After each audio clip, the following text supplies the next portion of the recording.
session is on the solar energy revolution and how we can accelerate a low carbon transition in the Arab States region.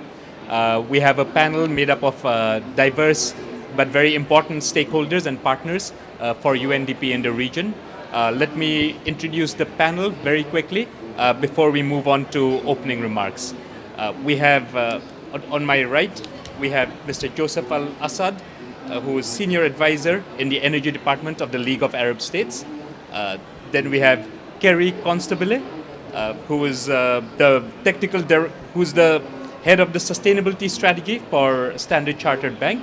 And she's also here on behalf of the Clean Energy Business Council, with whom UNDP in the Arab States region has recently signed a MOU. And we want to scale up and deepen our engagement with the private sector.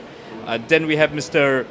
Majed Mahmood, the Technical Director of Renewable Energy from the Regional Center for Renewable Energy and Energy Efficiency, or RCR-EE. I assume that's the acronym. And he'll update us on an exciting report that they have just launched that is being drafted, that also is being discussed, and for which the final conclusions are being drafted right now. And we have Mr. Kishan Kodai, who's the Arab States region technical lead for nature, climate, and energy with UNDP. My name is Kaushik Barua, and I'm an advisor on strategic initiatives with the Regional Bureau for Arab States, UNDP. We'll start off with opening remarks for Kishan, from Kishan, so you can lay the ground and tell us what to expect. Great, thanks so much. Welcome to everybody online and in the room.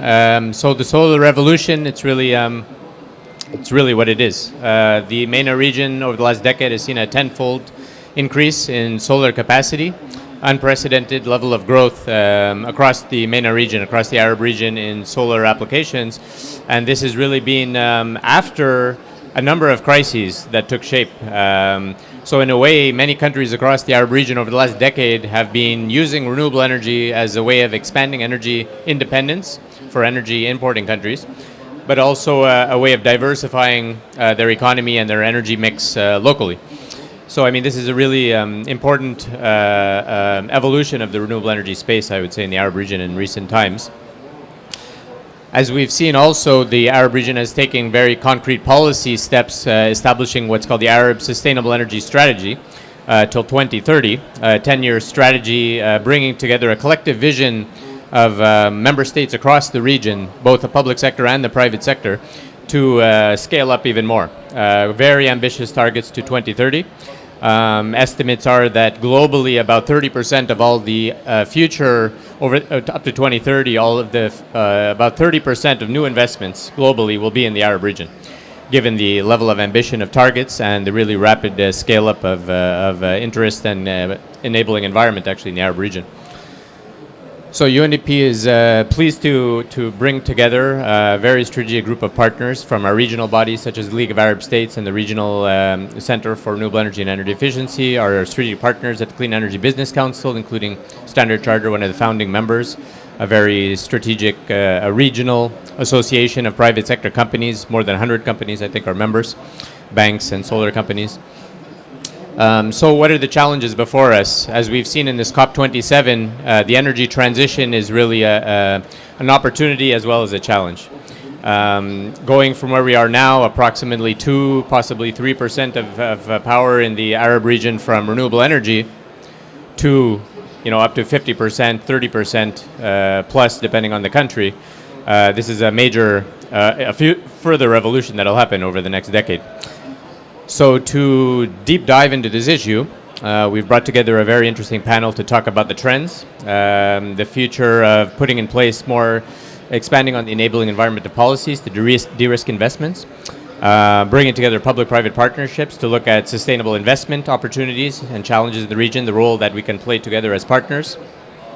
And particularly going to COP28, the idea is that the partners convened will be launching a joint platform, a sustainable energy acceleration platform, to actually take forward this vision of energy transition towards COP28 and bring our forces of our combined organizations, really, and other partners to this task, and to help close the energy gap in the region as well for many communities that are lacking energy access. We have with us also our colleagues from UNDP Yemen, I should say, a priority country in our region, of course, for providing support. As we've seen in regional reports by RICRI, Yemen is one of the countries in the region, a big surprise to those online, perhaps globally and in the region, but Yemen has been one of the success stories, really, in some ways, the last several years, expanding solar solutions because of the crisis. But this is also being seen now in Lebanon, for example, where crisis countries in the region, because of the crisis, are using solar solutions as a way of achieving decentralized power for schools, for clinics, for livelihoods, for irrigation, and for recovering those critical livelihoods that are needed across the region. We also have with us our colleagues from UNDP Sudan, another very important country in the region for this issue, one of the fast movers on the solar transition also in the region. Launching a solar PV fund, a national fund for solar PV, which is a very important financial institutional instrument to try to achieve this energy transition. So closing the energy gap for crisis context and for the resilience of livelihoods and poverty reduction is really a key challenge, I think, in the region that is close to all of our hearts, I'm sure. So with that, I think look forward to a very good discussion, and I'll pass it back to our moderator. Thanks. Thank you, Kishan. Thanks a lot for laying the ground. There's a lot happening. The region is very diverse, and like you said, a lot of the opportunities also lie in crisis or fragile settings. So we have to consider the diversity of what in UNDP we call the Arab States region. And I think a lot of this diversity, a lot of the complexity in the region is also being examined by RCRAAA, by Majid and his colleagues. And we know that you're working on the Arab States Future Energy Index. And there was a very exciting discussion 30 minutes ago across this pavilion, which concluded 30 minutes ago. But Majid, for the sake of our audience, for the sake of UNDP colleagues, could you tell us the key findings from your analysis and from your draft report, and a future-looking sort of perspective on what you have found from your report? Thank you. Thanks indeed for the kind invitation, and it's a pleasure being with all the partners here. We have long-standing relationships, and we are proud of these partnerships that we have. And I assume this is for the benefit of not only the MENA region, but the entire globe, because we are in fact shaping a new future for the MENA and for the Arab, of course, region. And allow me to shed some light on what we found till the end of 2021. There are other developments this year. They are really interesting, but I'll take the look from the past up to 2021, what happened. First of all, what we see now, that for the first time, this was a milestone year. For the first time, the combined solar and wind capacities exceeded the hydro capacities in the region. So right now we have around 23 gigawatts of renewable power stations, renewable electricity. These 23 gigawatts include 11 hydro and 12 combined solar and wind. And we know that wind has been for long there, and solar started picking up since 2014 when the price reduction was there, 80% price reduction over the past 7 years. So what happened now? 7.5 gigawatts of the 12 are from photovoltaic. And so this is a revolution in the region, because till last year it was only 3.5. So we doubled the capacities in a couple of years. And when we look into the solar technologies in general, CSP technology, we have only 750 megawatts in around 6 countries in the region, while photovoltaic now is on the 22 Arab countries.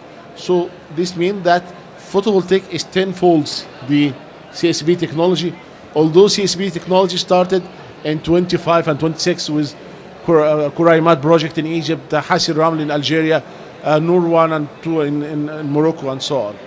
So also this highlights how fast is the PV market dynamics are growing. And another important part for the under construction power plants. Now we see that we have around 13 gigawatts of renewable capacities, solar and wind. 80% are photovoltaic projects. So this means that within also, by the end of 2023, most probably, we will see another doubling of the capacities, which is great. But the future is more bright, in fact. We have a better future. We see that the announced target, the cumulative announced targets in the Arab region now, summed up to around 200 gigawatts, 200,000 megawatts.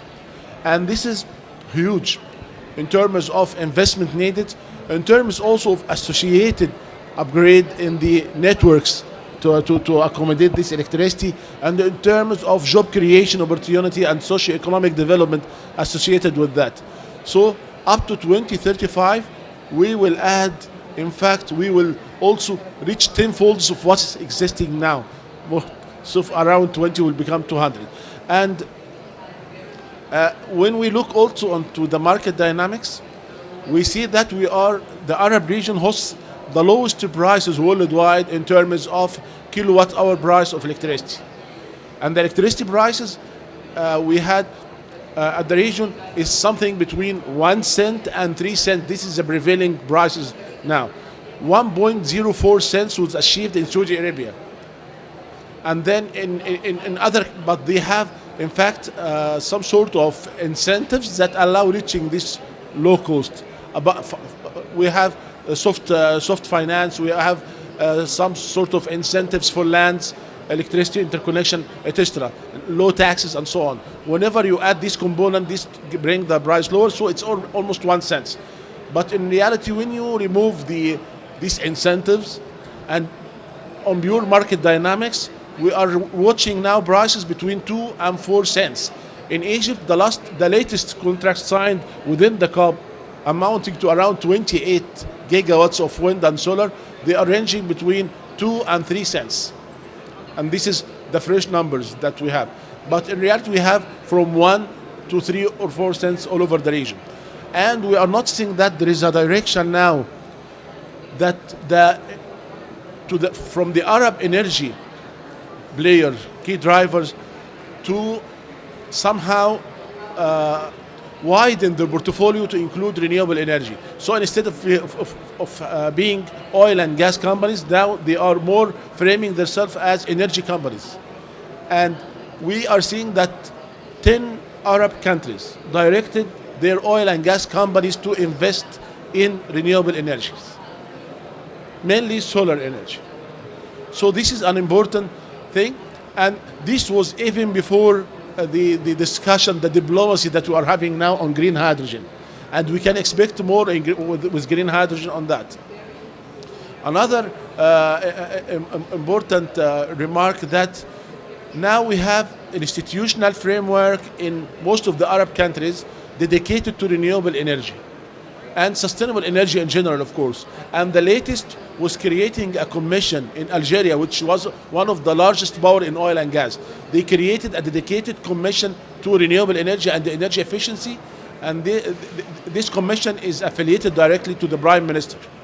So that we are expecting Algeria to move fast in this, following, of course, the important, I would say, achievements of Morocco, Egypt, Emirates, Saudi Arabia, and Jordan, of course.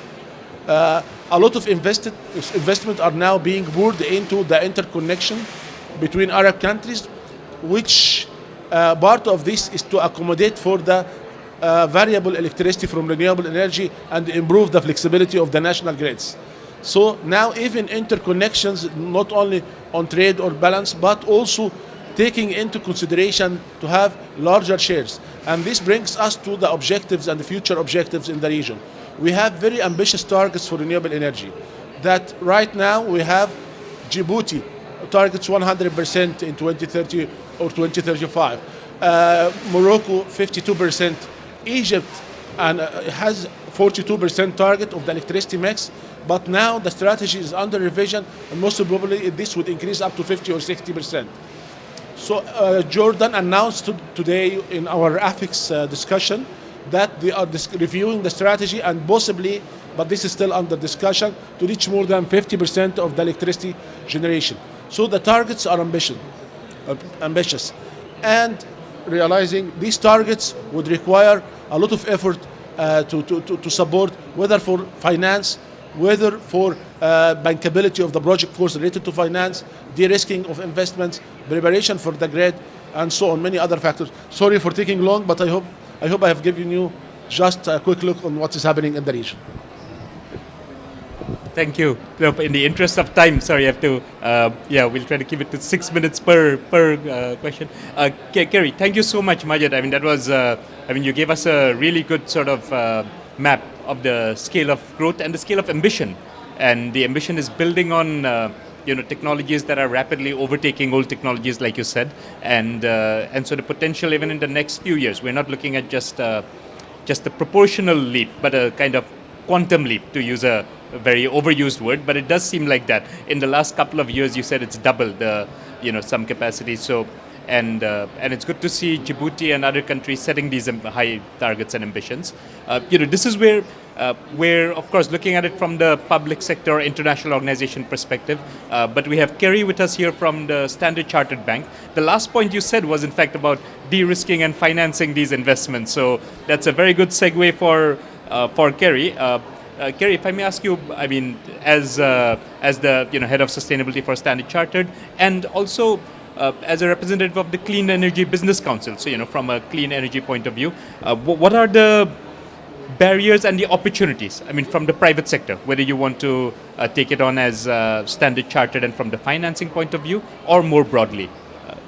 Thank you, and it was wonderful to hear just the level of commitment now in the Arab region is really quite incredible, and I just hearing these new targets, and some of them are being announced at COP. UAE, I mean, obviously UAE has a renewable energy target 30 by 2030. I mean, that is extremely promising, both for the world, but also for private finance to have a clear guidance and trajectory for where countries want to go and where we can help. I would say, I'll start with some of the bottlenecks and some of the solutions. I would say in terms of blended finance is one of the first. There is a Standard Chartered is one of the leading banks on blended finance, and there is a good amount for clean energy, but is woefully insufficient. And what we do need to see is more de-risking by MDBs, and that is under a lot of discussion. I was at the IMF just a short time ago, and it's top of everyone's mind. But to really achieve this quantum leap in terms of financing, we do need development bank financing that will de-risk and will allow private finance to come in at multiples, and which is what we want to do. But we do need a bit more of de-risking. I would say another challenge is that in the region, development finance institutions are leading the way in a phenomenal manner. I mean, it's absolutely incredible, and I think what we would love to see as a solution is to engage private sector from both the corporate and also the private bank side early, so that we can then we will then kind of collaborate and develop the market together. I think some of the challenges is that we will come in and be asked to come in later in the project, and that creates more challenges than we would like. I mean, obviously because we want it to be a collaborative effort, and I think if we get in early on the transaction, we can then leverage all of the possibilities, and also make sure that our entire banks are involved in the processes. So that's one of the solutions. I know we have been talking to DFIs about that at length, and I think there's a lot of interest in really having that collaborative approach. So that's something that we're really excited about. I mean, I would also say, and I think your discussion and highlighting of green hydrogen, couldn't be more relevant today. I think we are, so as Standard Chartered, we have been involved in three, led the project financing for three very important solar developments, one in Abu Dhabi, one in Dubai, one in Saudi Arabia, which will be one of the largest, if not the largest, solar developments in the region. And we also are involved in a green hydrogen development in Saudi Arabia that's currently being developed. So that is, we are extremely committed to partnering on green hydrogen. We see it. The opportunity is just immense, and I think the Arab region is showing the world that it is leading. It is. I mean, they're phenomenal. Masdar. There's so many examples that I can't even begin to cite that are really milestone examples that the world can learn from or can replicate. And I think also the DFI leadership, really, the rest of the world, also can learn from. So I'm really excited to continue this dialogue from both Standard Chartered's perspective, but also from CEBC's perspective. I would say the second opportunity that I'd like to flag is just on off-takers. I think it's, from CEBC, there are multiple different companies that are involved, including, really credit-worthy companies. And that I think there is a huge opportunity. There are a lot of, with net zero commitments, there are several companies that need renewable energy, not only want renewable energy because it's the right thing to do, because we need it at quantum levels to combat the climate challenge, but also because for when you're looking at scope 3 supply chains, you actually need renewable energy to meet your net zero targets.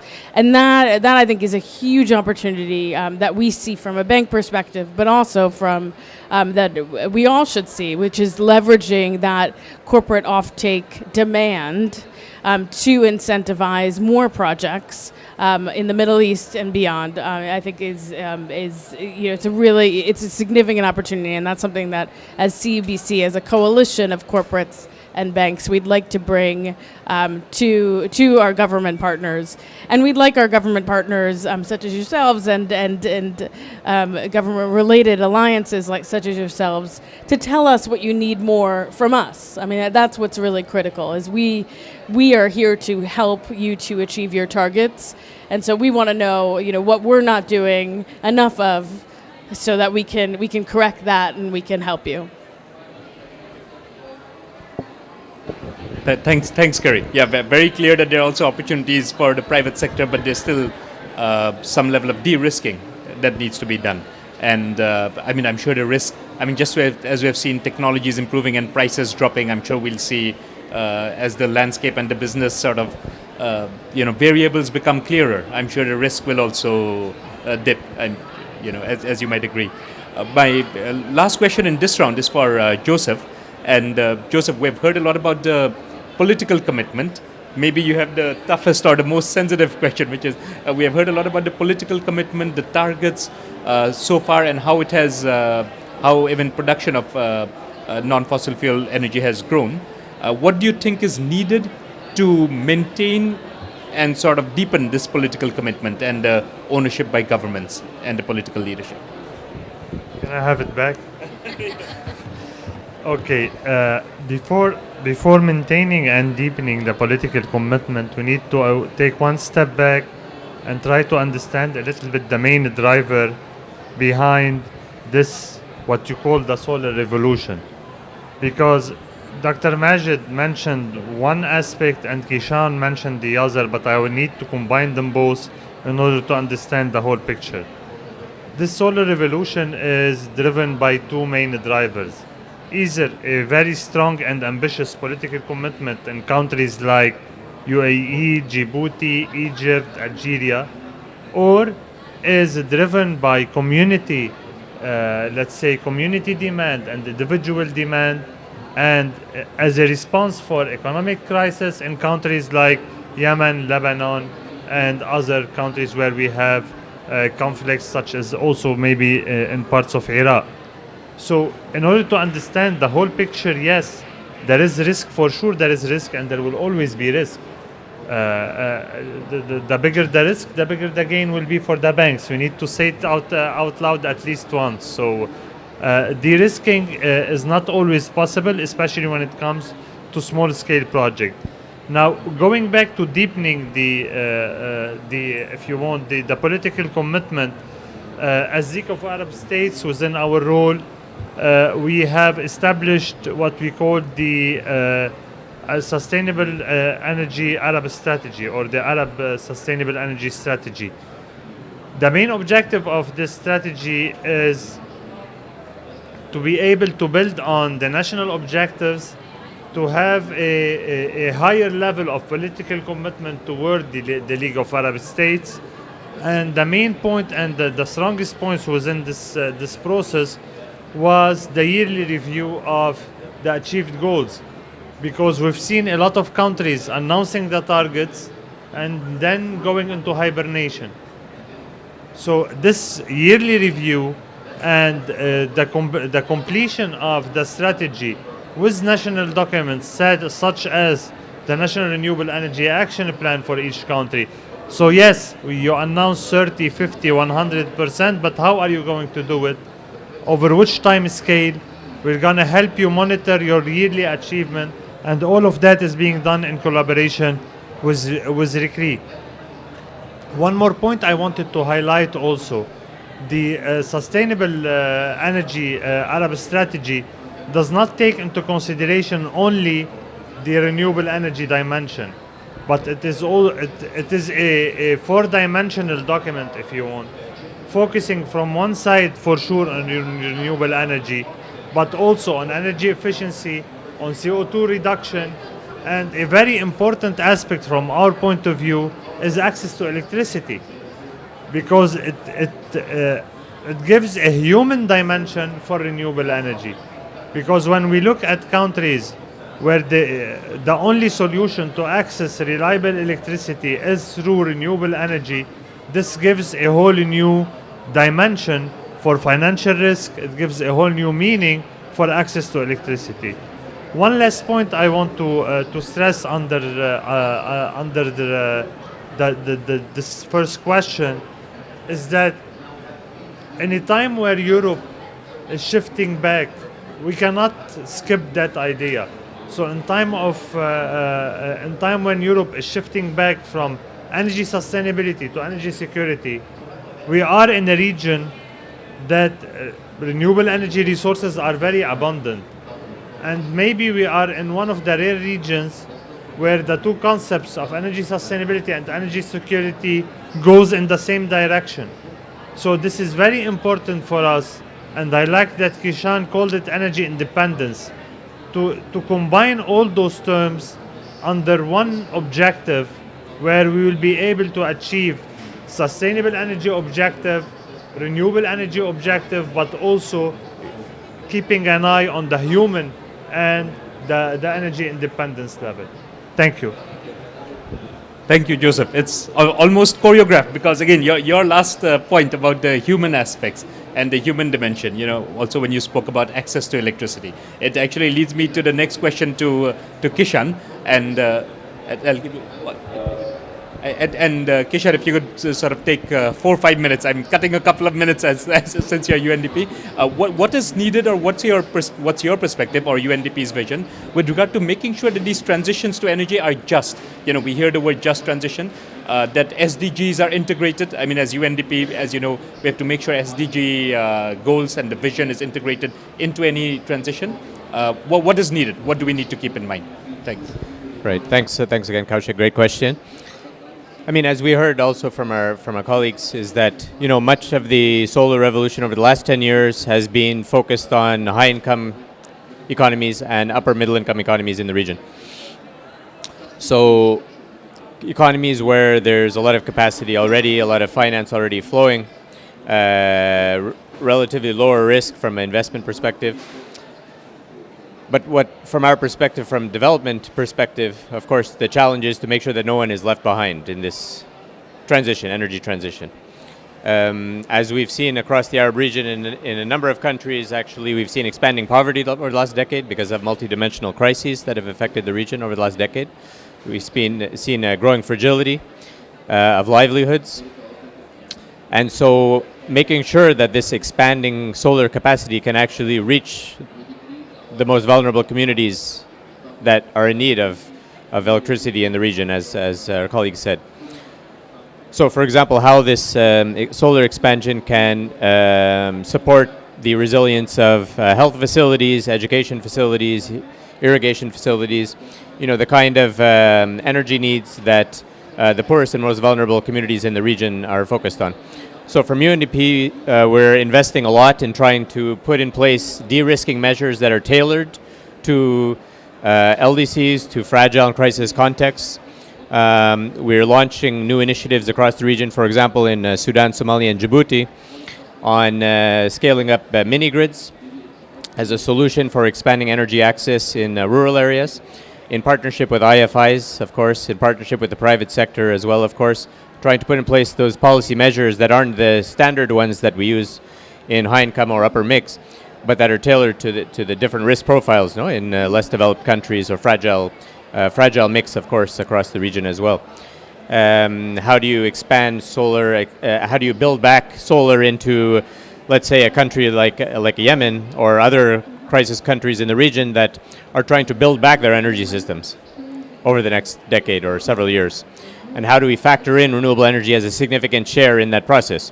What kind of de-risking measures are needed for that very unique kind of process? So for me, I think the challenge is to actually go, beyond the standard typologies that we've seen the solar expansion, and try to really. We're investing a lot in this. This is where a lot of our programming. We've had award-winning programming in Yemen, for example, in this case, where our partners in the country have won awards for expanding solar in a way that addresses women's empowerment, entrepreneurship. There's villages in Yemen whereby the women took the lead actually to expand solar solutions in a way that empowered all the livelihoods needs in the entire villages actually, and have been recognized globally for this. How do we scale up those great successes to a broader scale? So this is the gap that we're seeing, is really, as someone mentioned, to make the solar revolution with the human face, and to achieve these development dividends. So I think that's a major challenge, of course, but something that we're happy to. We're looking forward to working together with partners on this. Yes. Thanks, Kishore. I think that leads us to our second round of comments. You spoke about how we need to keep conditions on the ground in mind, sort of customize them to, and maybe Majid, I know that you are looking at the next question to you. I mean, in the second round is, you've spoken about the high-level targets, but how do you, and the ambitions, but how do you, from your point of view, I mean, we heard some from Kishan as well, how do you translate that into implementation on the ground? This is the COP where, I mean, we see the slogan everywhere, together for implementation. So how would you encourage that? Okay, I'm African. Egypt is part of Africa and part of Asia. We are now in Asia, in Sharm el-Sheikh, but Egypt is an African country also. And there is a proverb in Africa saying, if you want to go fast, go alone. But if you want to go far, go together. And in fact, I see the importance of synergies between different actors and harmonizing the ecosystem in general to ensure that we are really de-risking investments. And walking the talk, translating the targets into projects is a tedious task. But if we fail to plan, we plan to fail. We need to plan well for that. I'm planning for that starters with simple things. First, like resource assessment, identifying zones and areas that can host projects.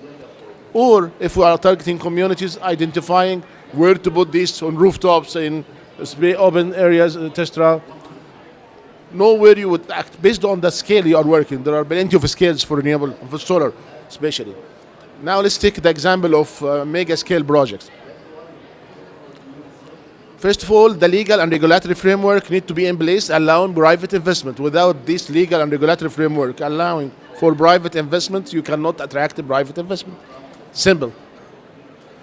So when we speak about legal and regulatory framework, then will you go, which policy option would be triggered by this legal and regulatory framework? Of course, we have political commitment, strategy, etc. But which instrument? Would we go for feed-in tariff? Would we go for auctions, bidding, small-scale net metering, self-consumption mechanisms?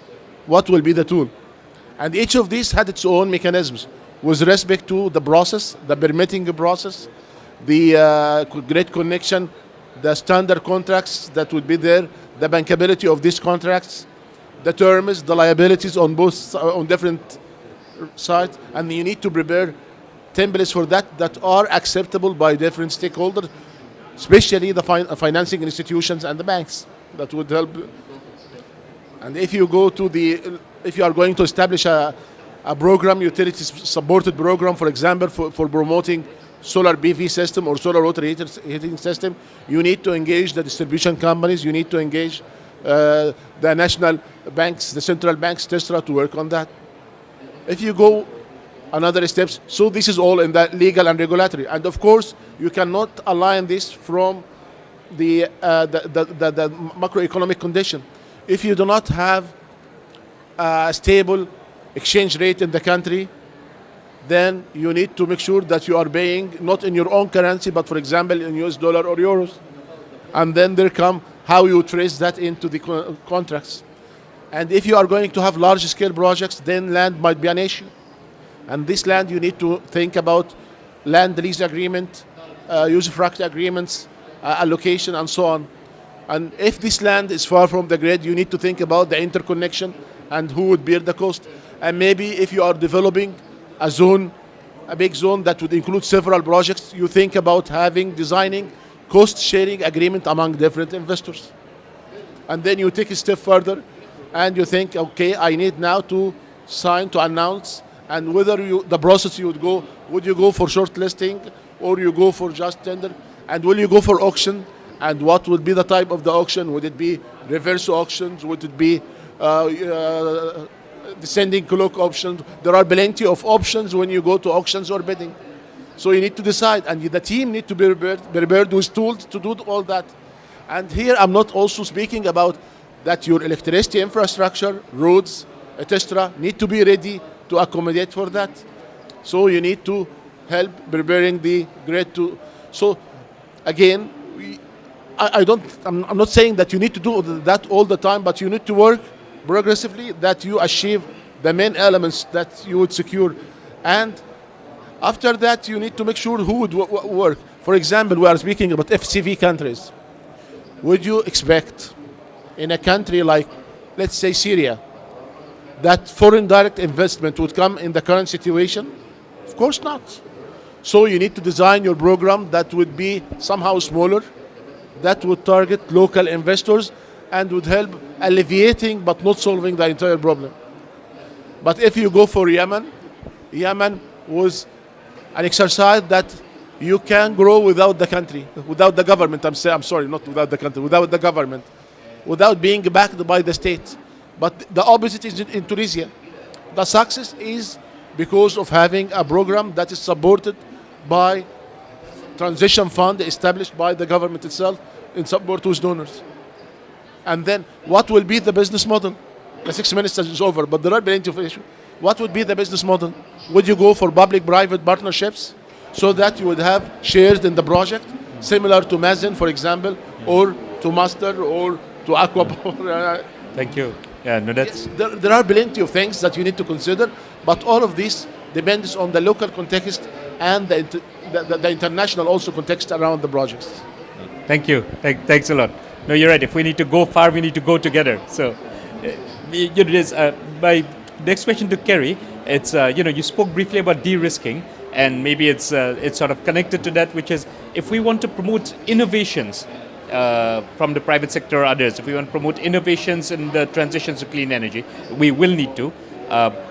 What do you think is needed? I mean, if you have 3 minutes, like a few key points that you can think of.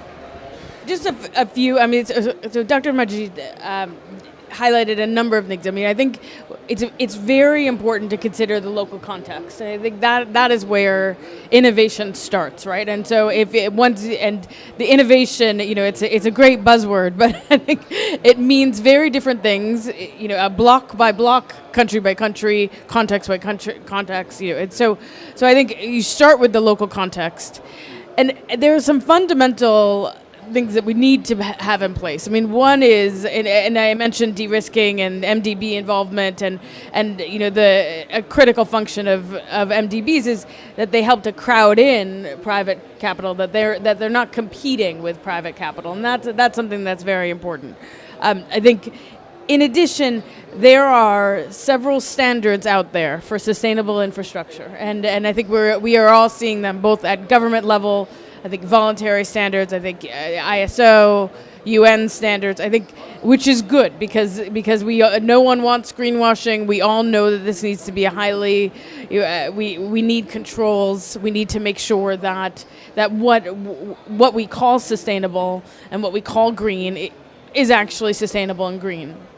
At the same time, it is very difficult to innovate when you're spending so much time just trying to decipher which standard is top of mind. So I think creating and this is where I think the UN could play an important role, is interoperability between these standards, government standards and voluntary, etc., to make sure that when private sector is going in, they know, okay, this is going to be a sustainable infrastructure, solar, a green solar project. This is going to be a sustainable green hydrogen project.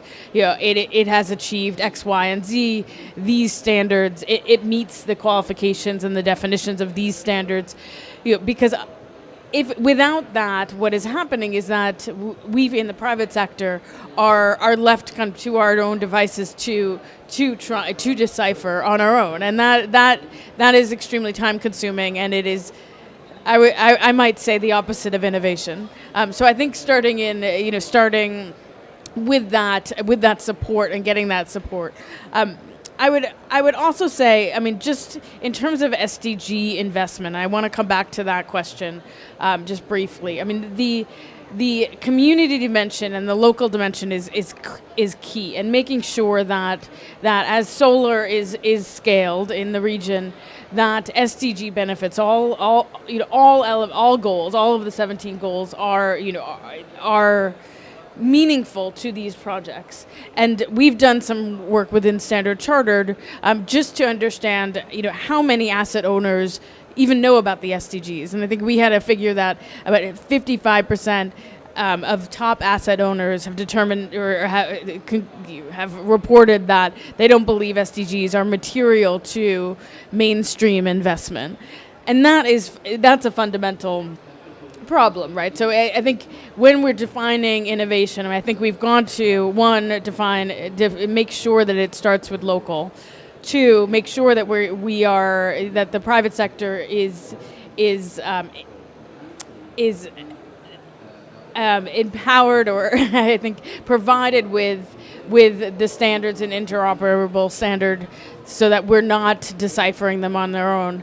And three, that the SDG investment and the opportunities are really socialized well in advance, because I think as a private sector, as a bank that is extremely committed to the SDGs, what we wind up doing is kind of socializing to fellow banks, to fellow corporates, and I think that work can be done by all of us together as governments, UN and private sector, and raise the bar in terms of knowledge. Thank you.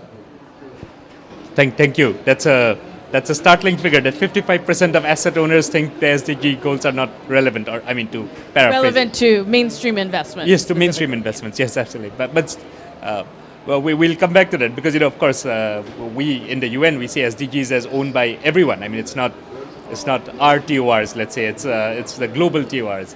But let me, before I come back to that with Kishan, let me go to Joseph for 3 minutes, and Joseph, an aspirational question, which is that from the region, what do you think are the opportunities and the risk if we want to actually get to a position where we export clean energy, renewable energy to other regions, to neighboring regions or beyond? Okay, thank you for the question. Let me begin with the opportunity first of all. So we talked a little bit yesterday in one of the meetings about the Arab electricity market and the importance, the joint Arab electricity market, and the importance of having local interconnection before going for a cross-Mediterranean interconnection. Effectively, it's much more efficient if you have what we call one electrified ring from one side that is connected through several lines to another electrified ring on the other side, which is the case of Europe.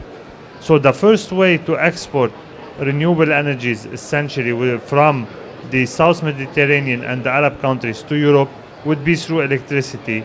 And as League of Arab States, to facilitate that, we see a very important tool or a very important milestone towards that is the establishment of the Arab joint electricity market. The second aspect of exporting renewables from the Arab countries to Europe and to the rest of the world would be for sure hydrogen. That's why we are looking very closely on that topic. Essentially, that hydrogen can build on existing infrastructure, such as the existing gas pipelines to be produced on site and then to be exported through the pipelines. That's why we are working, and we hopefully will be finalizing really soon the hydrogen strategy for the Arab countries that will be building on the existing infrastructure and trying to create let's say an asset that can be exported based on renewable energy production of hydrogen, or what we call the green hydrogen.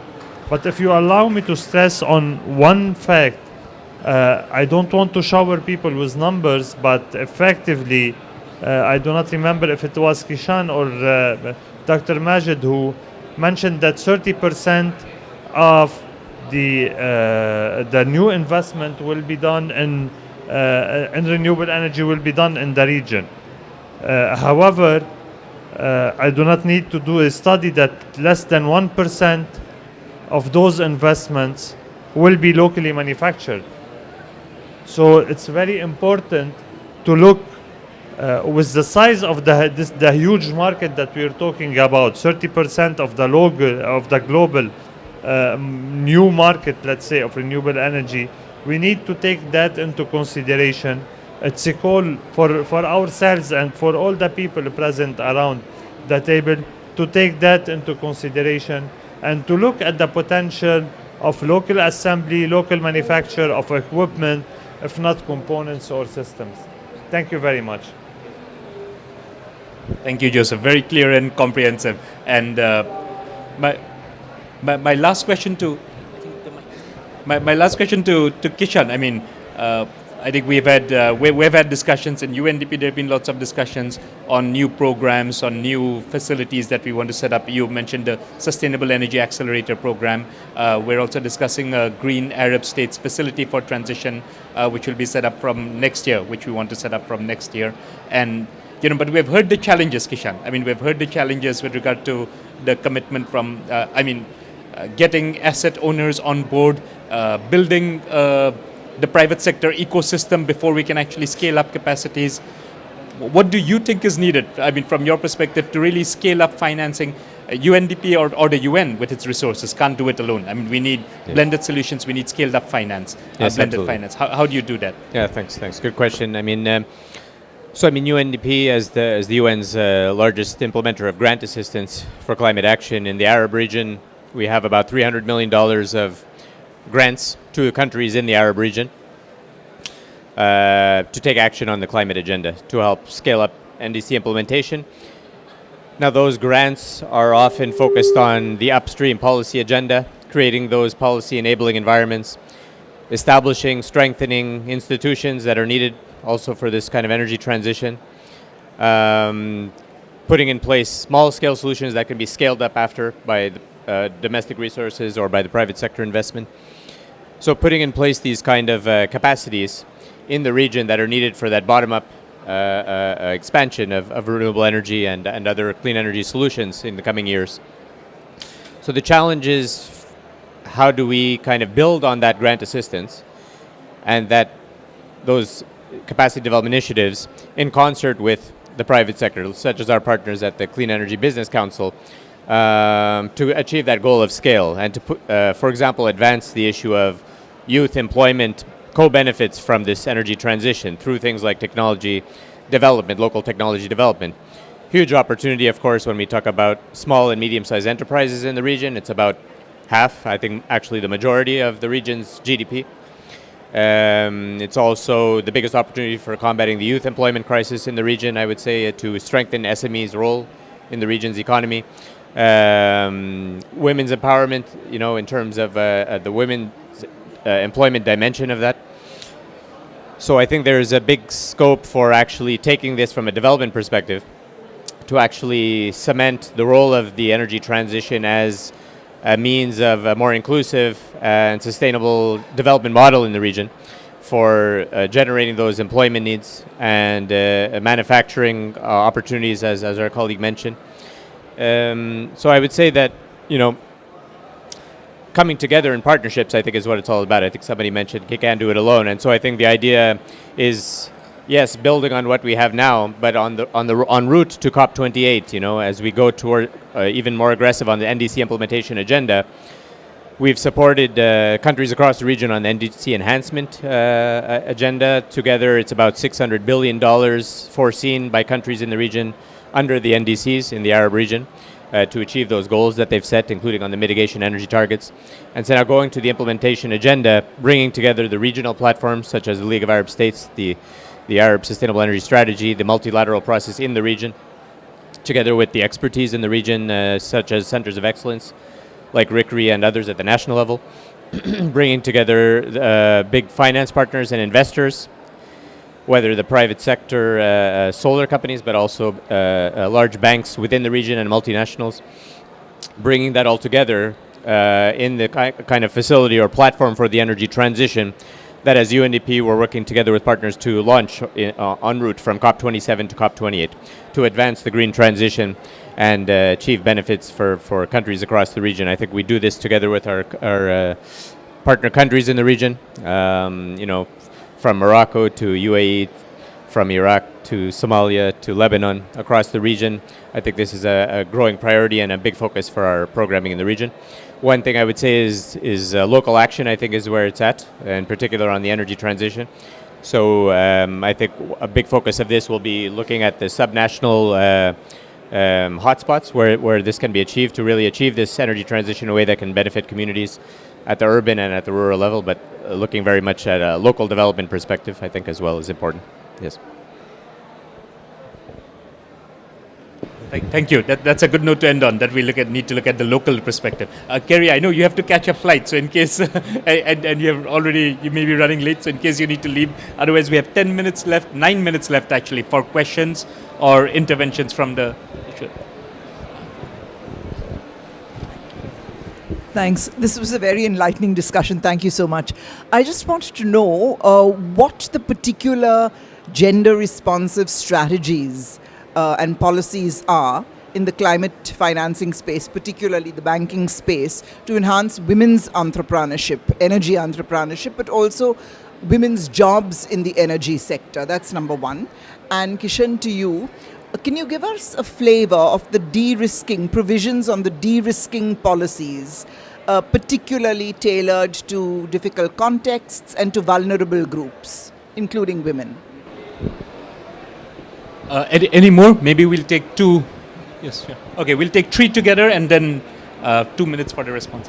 Thank you very much. I just wanted to find out, with regards to working with smallholder farmers, especially in rural Africa, what affordable renewable energy options are there? Thank you. Okay, thank you very much for this very inspiring discussion. I don't have a specific questions, but I have comment, I think, relating to the drivers of scaling up of renewable energy technologies. A case from Sudan, for example, which is mentioned by Kishan, the BV fund. And I think the most factor that gets the government buy-in is that because Sudan is a country, important country, and we identify that for each dollar invested in solar pumping system, the government save more than $5 in oil importation bill. And I think this is also one of the very important driver for renewable energy, particularly for the oil importing countries, that the main driver is macroeconomic impact on the hard currency balance of payments. Thank you. I'll just add one last question. Sure. Thank you very much. I would like to ask about the strategies that can support the local perception of the citizens on the use of the new and renewable energy. Because we are investing in the renewable energy in many countries, but what are the perceptions of the people? How can they go to this transition, understanding what is behind the use of the green energy? What are the strategies to support the knowledge sharing and the, let's say, the capacities of the people to be able to use the new energy when we reach a level of using the energy on the local level, not only in investments in big projects? Thank you. Maybe first, Kerry, the question targeted to you. Thank you. It's a wonderful question, and I think my first response would be it's under development in the space that you mentioned. So, in terms of women's inclusion and empowerment in energy infrastructure development projects, I think we as both from a banking sector, but also from a corporate and from the UN and from government.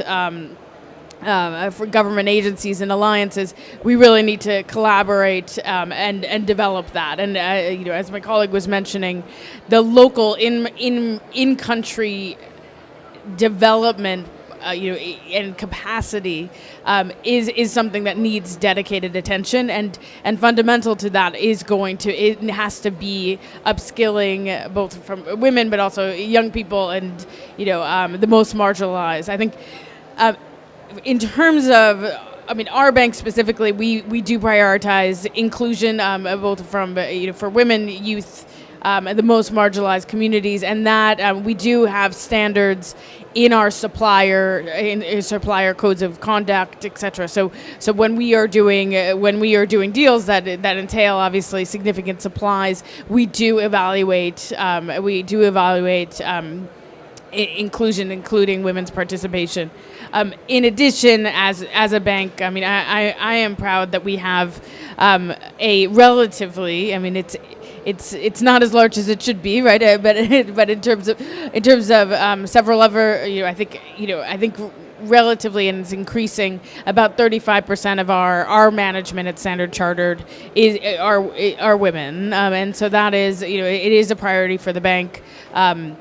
But there are several different dimensions of your question, and I think the core question about engaging women in energy projects and really upskilling, which is how I interpreted your question. I think that is there's a lot of work to be done to develop standards and ensure that there are upskilling and skill building opportunities in all of our dimensions of this space. Thank you. Thanks a lot, Kerry. I think, Kishan, if you can take the question on de-risking and also the next one on solutions for smallholders. I'll just add one point. We'll send the link to audience members of the session that happened just before this one on the Yemen climate innovation and action, where we saw precisely a solution for smaller communities and smallholders. Yeah. No, thanks. No, on that last point you made. In this Arab region and other parts of Africa, actually. So one of our priorities is the expansion of mini grids as a kind of middle ground, whereby to empower entire villages or groups of villages, clusters of villages, whereby the primary focus and benefit is going to be on farmers, resilience of livelihoods by farmers, particularly irrigation, of course, solar irrigation pumping is a major focus, but of course it goes beyond that in terms of local community services and household needs also. So this kind of decentralized solar solutions, but to do it at a bit more scale than purely small decentralized. So this is something that we're doing in concert with IFIs, in particular the African Development Bank, also discussions with the Islamic Development Bank, and private sector partners also that are interested more in this on the SDG impact of these energy investments. So I think that's one example where there's actually, even in the Arab region, there's very good examples of this solar irrigation expansion that UNDP is trying to really help advance, bringing our grant assistance, but also other forms of finance to do it in a more scaled up way. And I mean, on the issue of de-risking in fragile and crisis settings in particular, in a way, a little bit of what my colleague said about it being a work in progress, actually, but in some of the contexts that we operate in the Arab region where we're trying to do this, such as in Lebanon and in Yemen, Somalia, Sudan, and elsewhere in the region, there's actually been some interesting results and lessons from that. So, for example, like in Yemen, providing support to partners to actually do regulatory reforms, actually, to actually expand the space for the use of renewable energy. Why? Because, of course, in Yemen over the last several years, there's been inability to access those conventional forms of energy, let's say, whether it's the oil or the gas, the diesel. And so out of necessity, these decentralized solutions have really come to the fore, and now it's one of the fastest growth in the whole Arab region, the last decade actually, of solar solutions, albeit decentralized. So part of it is indeed in the policy where they've made it much more attractive to actually be able to bring on board into the country and for consumers to take on board solar solutions. And then beyond that, also in the policy institutional space, to actually integrate this idea of solar expansion into the crisis response and recovery policy frameworks. So usually we talk de-risking, we talk about the financial policy, fiscal policies, or the energy sector policies, but also in this kind of context it's important the kind of policies that are enacted in the kind of crisis response mode in these countries to actually integrate this as part of the solution. And of course at the institutional level, very innovative or unique, I should say, institutional models are needed in this kind of context, of course, to get to the community results. Lebanon is also a very good example of how that's been the last 15 years or so, various cycles of crisis where they've adapted various policies and regulations, institutions to be able to expand solar as a means of achieving, specifically targeted to SMEs in the case of Lebanon.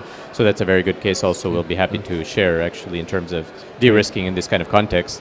And now what we're seeking to do is to scale this up to other fragile contexts through this kind of regional partnership among the partners here to actually scale up this kind of work on de-risking for different kinds of settings and contexts to advance this.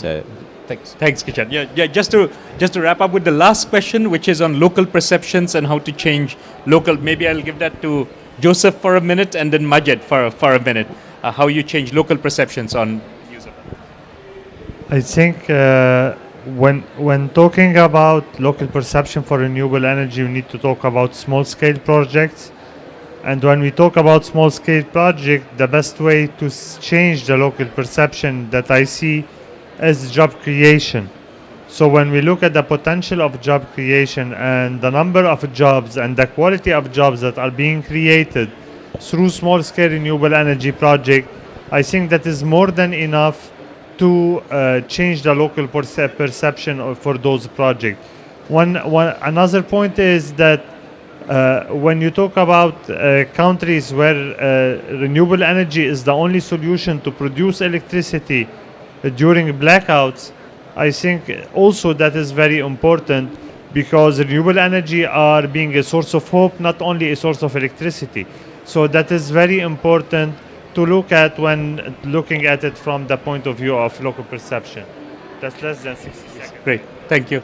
Majed, the last word for you. Well, being the last, everything is covered, but what I would add to what Joseph said, that of course in the crisis mood we understand that people will go for it naturally, I would say, even for low quality products, etc. And then we need to intervene to ensure the quality of the this would improve the perception when you provide better solutions to the community. But here I would rely more on the champions within each community and within each country.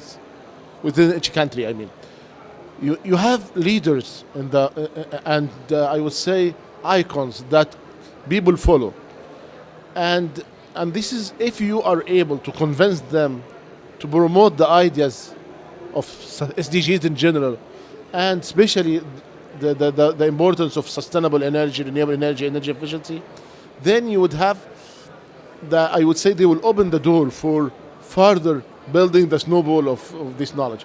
And here I rely on those those who we can trust. And in fact, I would say that, for example, you can see here every place there is LED lighting everywhere. In Egypt now, everyone uses. In fact, this was a request from the president in 2015. I'd appreciate if people resort to LED instead of normal lighting systems, tungsten and so on, so that we can save some electricity, because at that time we had electricity cuts. And people responded immediately. Immediately. They were looking in the market for, okay, we are doing this out of our, I would say, being patriots, I would say. So, and on the community level, and one last remark, I remember very well the grandma experience of India in one of the villages in India. You know that to have a rural system by a grant, the grant is not always the best option, because people will be, when they are used to grants, they are not putting money to somehow maintain the system, replace the inverters, the batteries, and these things need to be replaced along the lifetime of the project, especially for. And part of this, the solution is to ensure that they pay some sort of fees within the process, monthly or each quarter, so that we can have money to replace the inverter, for example. And in one of the villages, it was not possible. People were not paying these installments, this amount, so that they put the treasury in the hand of the grandmother of the village. And when the grandmother requests any of the sons, pay your dues, they pay it. And it was very successful. It was very successful. I have seen this at Irina as one of the success stories. Influential people, even on the community level, grandmothers, I'm telling you, it is not just the president, or this is how I see the importance of having champions in the community. No, thank you so much, Majid. I think on that's a wonderful note to end on, that we need grandmothers to guide us into this new age of energy transitions. Thanks a lot to the panel. Thank you for your time and your ideas, and thanks to our great audience. And we'll send the link to all panelists for our online YouTube channel, the Twitter page, and hope you follow. Thanks again, and safe travels to everyone.